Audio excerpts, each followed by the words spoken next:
Let's talk a little Padres with Robert. He says Padres need an outfielder. Yasiel Puig has better talent than 70% of major league players, says his manager. Should be a cheap pickup. I don't know. He didn't play real well, though, the last group of years. I mean, I think Father Time caught up with him. He's not the player he was when he was the rookie, the wild horse that came with the Dodgers to play his first series in San Diego. He's just not the same player. And then you got all the other junk that he's been involved in, all the stuff off the field and who he interacts with and how he acts, et cetera. So I don't think they're going to touch him. You know, the sidebar story as it relates to ex-Dodgers, Trevor Bauer this weekend on social media said he'd be willing to sign a 1-year minimum value contract with incentive clauses. He's not had one phone call since he made that offer. Incredible. See, I would take Bauer up on that for sure, because with the incentive-laden deal, you have leverage. You can make that work. Puig, yeah, he turned the page on that guy because he was just a bad character. You know, at first I liked Puig because he was fun and exciting and entertaining, but his act got tired. Exactly. So that's where we are. I say no to Puig. Not many other guys that they can afford. That's the problem. The J.D. Martinezes of the world who are out there that you could get, they're not going to come for 1.5 million plus incentives. These guys still think they're worth 5 million, or in Martinez's case, 8 million. They're not coming here because AJ does not have as much money to spend. Well, unless you're Profar and you'll come over for a mill. Exactly. Okay, let's go here to Emmanuel. And he said, talking about the Super Bowl, that game was amazing. I don't like the new overtime rules, but hey, that's the way the game is played now. Congratulations to Mahomes and his dynasty. And dynasty is the correct word. When you've won 3 in a 5-year window, it's amazing. It's so hard to get back there the second time, much less win it. And they got 3 rings now in a 5-year span, and still with a pretty good young team that they're building around Kelce and Patrick Mahomes. And of course, the creator of this whole thing is Andy Reid's brilliance, this mad scientist. And in terms of the overtime rule, I think it's important that you give both teams the opportunity to score. The coin flip was a huge controversy. Should Shanahan have taken the ball first? And his theory was, we take it and score. If they come back and tie it, then we get the ball back for a third time if the game remains tied. That being said, is there a guarantee you're going to be able to keep him out of the end zone? And Kansas City went down and finally scored. So huge debate about in OT, which is different than taking the opening kickoff and the second half kickoff. In OT, should you take the ball and then try to get the TD? And if it winds up still tied after each possession, you get the chance to get the ball as the third possession takes place. Well, that's the easy armchair quarterback thing to say, oh, he shouldn't have taken the ball. I think that these overtime rules are an improvement, but they're still not as good as the college overtime rules, which I think are the most fair and even-handed. Because it was goofy before, the old rules, like, if they got a field goal, then the other team could get the ball, but if they scored a touchdown, they couldn't get the ball. At least they streamlined it a bit, but there were still a lot of oddball exceptions, if this, then that. It'd be nice if they just played a clean quarter like they do in soccer, or they did the alternating possessions like college football. It's better, but it's still not where it should be. Yeah. College football, I understand you don't want these guys playing almost an extra half. The wear and tear factor on college kids. But, overtime in the NFL, just give them the ball to 25-yard line, see if they score. That sounds kind of gimmicky and gadgetry to me. Not the football I know. Go ahead, next question. Okay, here, let's go here to Robert. He says, should the A's go to Nashville? I'll tell you, there's a new angle to this story. This whole stadium situation is kind of running into problems in Las Vegas right now. They got to get that resolved. Now the thing is, the ownership, which had been going to all these minor league cities and saying, well, we'll play here, there, and everywhere. And the union says, you will not. We're not going to have you play in 4 different stadiums. It's unfair to the players and their families. Now, John Fisher and his people are looking at strictly Reno, which has a AAA stadium, and Las Vegas, which has a AAA stadium, and just taking their home schedule and playing 40 games in Reno, 40 games in Vegas, and then obviously your road games. Maybe that's a solution. But John, last I checked, summer weather in Nevada, ooh. Yeah, Reno's not so bad, but Vegas would just be brutal. Like an August outdoor stadium. I kind of like the idea of Nashville. I think that's a great idea. Salt Lake isn't bad. Portland, But I guess they're doing the Reno Vegas thing, knowing that they're going to be eventually a Nevada team. Maybe And well, if you do Reno Vegas, then you're promoting Major League Baseball in the state of Nevada. Here's a sneak preview. You can go to Lake Tahoe and Reno and come to Vegas and play the casinos and go see a ball game. But the weather is just yeah, indeed. That's really bad. Next question. Okay, here, let's go to Callum X Sports. He says, any sort of trade rumors concerning the Ducks or the Kings? The Ducks are shopping Adam Henrique, center, left winger. I think he's got 16 goals. He's 34 years of age. You can't get a number 1 pick for him, but maybe you get a number 2 pick, or maybe a number 3 pick, or maybe some flip-flop of draft picks. So they are shopping him. There's one story out there this weekend. I can't understand why this would happen and why Pat Verbeek would even consider this. There's a rumor they talked to Montreal about a deal for Trevor Zegras. Zegras is unbelievably gifted. He's got like 146 points in 200 NHL games as a kid, 19 and 20 years old. Why would you trade Trevor Zegras? Now, granted, he's had 2 injuries. But Montreal has got a ton of draft picks. They got 2 number 1s this year, 2 number 1s next year, multiple number 2s. But, you already traded the young defenseman Jamie Drysdale to Philadelphia. Now you're going to trade Zegras? All you're doing is making your rebuild longer and longer and longer. Yeah, you're getting high draft picks, but that's younger players that are not ready. Mm-hmm. If they do this, I might be coming in here screaming about the Ducks. Rob Blake is catching a lot of heat in LA. Fired the coach, interim coach, payroll problems, $8 million contracts that he gave to some guys that nobody wants. And now suddenly Rob Blake, general manager, is not the golden boy because this has not worked out. And granted, the Kings are going to make the playoffs, but we've not seen any consistency at all on Pierre-Luc Dubois, Kevin Fiala, and those guys are making $8 million a year, and you would thought these are power forwards. These guys would be dominating the game, and we've not seen it. And you can't trade them. Nobody wants that contract. 8 years, $64 million. I'm not taking that contract on. Yeah. Well, when's the trade deadline? March 8th. Okay, so there's still time here to make a deal. Yeah. So there's conversation, there are rumblings out there, but so the Ducks make these trades. If they make this next trade of another good young player, I'm going to lose my mind on this podcast because I don't understand Verbeek's blueprint now, because these guys can play. And somewhere in the midst of rebuilding, you got to turn the corner. You got to start winning with the kids that you invested in instead of trading them off. Yeah, exactly. You do have to turn the corner and start winning. Okay, here, let's go back to some more Super Bowl comments from Jeff. He said, Spags and his D figured it out. They really did. They took them out in the second half. They got much more aggressive. I think in the first half, Kansas City's defense, I think they were setting back because I think they had a terrible fear factor of all the game changers and the players. But they got in the second half, right from that kickoff on, they got so aggressive. And then they started to blitz. And Chris Jones started to beat people on the gap. And he was hitting McCaffrey behind the line of scrimmage. And then he got pressure on the quarterback. And they did get him off his spot sometimes. So, what we saluted Andy Reid for all the creative adjustments he did with Mahomes offensively. What Spagnuolo did changed the chemistry of that second half, and which then changed the whole game, allowed Kansas City to come back.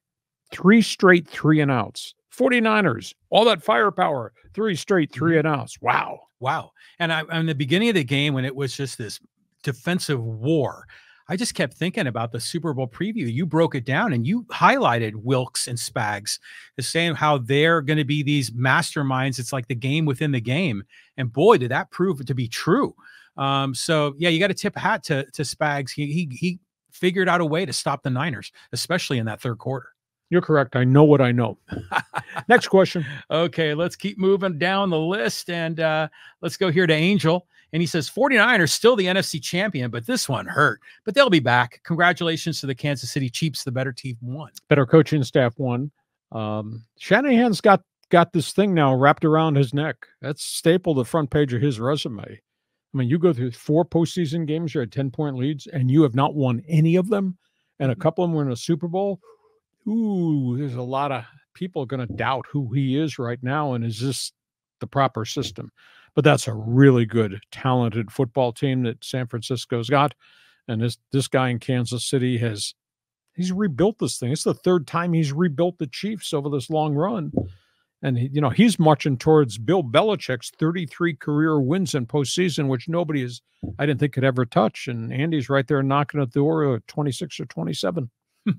Have you seen the memes that are out there that are comparing Kyle Shanahan with Dave Roberts? As two head guys that tend to have great regular seasons and choke in the playoffs. Yeah, I know there's a comparison out there, but we'll see. Shanahan just made some decisions with personnel that I just don't understand. And the jet sweeps that they used, the motion package they used, didn't work against Spagnola's defense. And then they ran McCaffrey a lot and threw to him a lot. Well, granted, I didn't think that McCaffrey physically could handle 30 touches in a game with the pounding he takes, but they had Elijah Mitchell, the backup, who's a big, powerful backup guy, and they didn't do that. And it's like Shanahan he became linked to throwing a ball. Purdy's facing all this pressure and got knocked off his spot and had to roll. And so Shanahan could have made adjustments, didn't. Kansas City did, and that's why there's going to be a parade on Wednesday.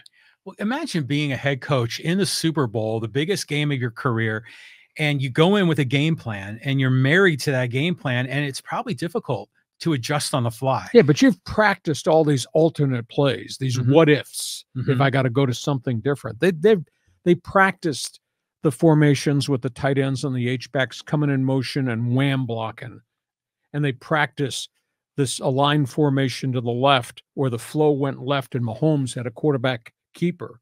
They practiced that all week, so they didn't show it in the first half, but it was there, and they had run it in 2 weeks of setup and practice. So they went to it, and holy cow, it worked. Well, let's go here. More comments here about Andy Reid in the game. And Cowboy says, I heard today that Andy Reid was prepared to go for 2 in overtime to win if needed. Do you buy that? He's a gambler. Anything's possible. So, yeah, I would assume so. And if they're putting the ball down at the 2-yard line with those players, that roster, that quarterback, the matchups they had, I don't care what Steve Wilks showed defensively. They, on the game-winning touchdown, they boxed and doubled Kelce coming off the line of scrimmage. But that rollout by Mahomes and that pitch and catch to the corner of the end zone to the backup wide receiver who was wide open. Right. Yeah. Because the flow was going towards, where's Kelce? And that's all designed. So that smart guy. Yeah, Andy Reid is for sure. What was your take on the end of the game in regulation? There was 10 seconds left, and the Chiefs had room to maybe do 2 shots at the end zone. And Romo said, well, if they get down to 6 seconds, we can still try for the end zone one more time. But then they decided to kick the field goal. Go with a guarantee. Yeah. Go for the next 15 minutes. Because what you don't want to happen with no timeouts is you don't want to take a sack. Oh, then it's over. Yeah. Because then you have no time to get your field goal unit on. So take the guarantee, play for the next 15, because Andy Reid's got all these other plays in his pocket here that he can bring out there. Okay, here, let's go to Manny. And he says, it's that wonderful time of the year when football is over and we start talking about spring training baseball and opening day. I love the Cactus League and I love the Grapefruit Circuit. Now, we're kind of spoiled here because we lived in Southern California. I lived in Cleveland. I worked in Cleveland. Cold, snow, all that. I couldn't wait to go to Tucson with the Cleveland Indians and High Corbett Field. So spring training is really special. And what's the phrase? Hope springs eternal in the spring. Yeah. If you're a baseball fan, because your team is in first place. Everybody is 0-0 in the standings, so there's hope. Now, by the 3rd week of April, it's different. But yeah, it's spring training. It's a breath of fresh air. It's just a little bit different. Baseball's such an unbelievable grind. It's a bigger grind than NFL football is, but it's fascinating. We'll continue to talk about it and have fun reporting what's going on and theorizing what should happen. Well, you see that a lot from baseball fans. So the minute the Super Bowl's over, they're like, okay, now we can finally talk baseball. But you know what? Before we even get to spring training and the games, I mean, this is a great time for college basketball too. Oh, March Madness just around the corner, pal. Yeah, and February is terrific, league games. I mean, we were talking San Diego State. That Mountain West Conference is just a war. So, yeah, this is a great time of year for sports. Next question. Moving on. All right, here we go to the Shield 1960. Do the Padres have any leaders on this team? All I see are guys that don't respect the game. I think it's a big issue about clubhouse chemistry. Now, maybe Mike Schilt is going to change that, because I think he's going to tell these guys what he expects from them. And there's not going to be any A.J. Preller buffer in there. This is Schilt's dugout. This is Schilt's clubhouse. At the end of the day, these guys have to produce. Collectively, every one of those guys had a substandard season last year. I would have never, ever imagined it. But I do think Machado and Xander, I would hope Cronenworth, obviously Tatis, I think they'll hit back to their career averages, because collectively, all those guys, including Soto, they were like a combined 110 points below their career averages last year. So these guys have to bounce back. Biggest issue, I do think they will, because there's a lot of proven veterans there. Biggest issue, do they have enough starting pitching? And what happens if somebody gets hurt? Because I sure don't see enough starting arms. I mean, the bullpen is absolutely deepest bullpen maybe they've had. But boy, they got some question marks once they get beyond 1, 2, and 3 in the rotation. They got question marks at 4 and 5, and then 6 and 7 are just fringe guys. With apologies to Matt Waldron and some of these other guys. So, big issue going forward. Did you see the remarks by Joe Musgrove yesterday? Yes. And I thought it was very interesting insight. Well, that's a guy that cares about the game. Sure. Okay. You can't question that. But he kind of took an indirect shot maybe at Bob Melvin and the previous coaching staff, saying they didn't have an identity in the very beginning. They all kind of just sort of rolled into spring training knowing they were loaded and knowing they'd figure it out. And they got off to that tough start. Now Musgrove says we need to decide who we are and what we're going to focus on and what's going to be our identity. We need to define that right away in spring training. And Mike Schilt's hard edge will help define that. Yes. He will run that dugout. He will run that clubhouse. I think the environment at Petco Park is going to be very, very different in terms of approach to the game and looking for leaders in the game and pride and things of that nature. Okay, let's move on here. We got a comment from Gary, because I think Kelce owes a public apology to head coach Andy Reid. You don't shove your head coach, period. Kelce's kind of a big baby. Hope he's a happy big baby now. Well, I think it was a bad look. And I think it's a bad look for the Chiefs. It's a bad look for Kelce to have done that. And he can rectify that by saying, I publicly apologize for what I did. I know it's a flash moment, competitive guys. I've seen that happen a whole bunch of times. But you can't have it. A physical, verbal confrontation with your head coach. Could you imagine anybody doing that to Belichick or Parcells? Oh, yeah, no way. So he owes him an apology. Great player, great team. That's a great leader and head coach. But Kelce, this case was wrong. I was thinking, watching that whole thing unfold, that, yeah, in the first half, he didn't touch the ball barely at all. Well, they boxed him out. They doubled him. Yeah, and then the other guys like Pacheco were fumbling the ball, and there's a lot of other chaos. But I just kept thinking, the story within the story is that all eyeballs are on Kelce, not just because he's a great tight end, but because of the whole Taylor Swift thing. Sure. And the ball's not getting thrown to him, so he can't impress his girlfriend with all of his great plays. And he was probably getting heated. He's like, man, I'm a great tight end. Get me the damn ball. And they finally figured that out in the second half. But you don't confront your coach and body him. Especially in public. On camera. Yeah, for when sure. There's so many cameras in every corner of that stadium. Yeah, that was wrong. Okay. How about a couple social media comments here before we put a lid on this? I'll put a lid on this. All right, let's go over here to here's a comment about the Chargers. This is from Al. He says, just say it, Hacksaw. Telesco is a smart guy, but not a football guy. Telesco drafted quick guys and fast guys, but not tough guys. That's why so many Chargers got hurt. Telesco gets an F grade. He failed as Chargers GM. I wouldn't give him an F. I'd probably give him a C or a B. But he's a very conservative guy. It'll be interesting to see if he changes his persona now that he's gone to the silver and black. He was never a gambler. He's not a guy that would trade down and stockpile multiple picks. He was not a guy that would go into the free agent market and get a guy off waivers who might have a checkered past. The guy could play well. He never rented those guys, and that's why I don't think they ever got this thing over the top. The injury factor, I don't think it's got anything to do with toughness. Those are just football injuries. I mean, guys, your star left tackle dislocates his shoulder reaching to block a guy that was blitzing, and it gets pulled back. Boom, there goes his pec muscle.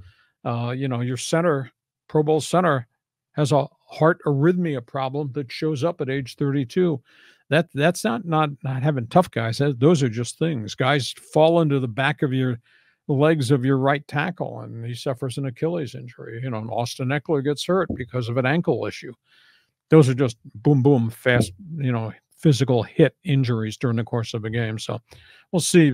Telesco changes the image of Raider football. I think he'll go get more athletes, and we'll see what now the new leadership comes. I bet you and I are going to be talking about some real surprise roster decisions that Joe Ortiz makes coming from Baltimore, because he was there for 26 years and he lived that philosophy. They get rid of guys a year too early. They manage their cap pretty well, and they find gems. And I think we're going to see some guys disappear off this team. I'm not going to say total teardown, but I think there have to be changes because of the cap issue. I like the Ortiz press conference. That's like a breath of fresh air. But let me just ask you, Hacksaw, longtime sportscaster in the NFL, who are some of your favorite GMs that you thought were especially brilliant? Beathard was the most unique guy I ever crossed paths with. He was so eclectic. And his ability to find players at small colleges who became stars, and his ability to cite and scope guys on other teams and say, I can rent this guy and this guy will make a difference. So I would say he was one of the most unique guys that I ever crossed paths with.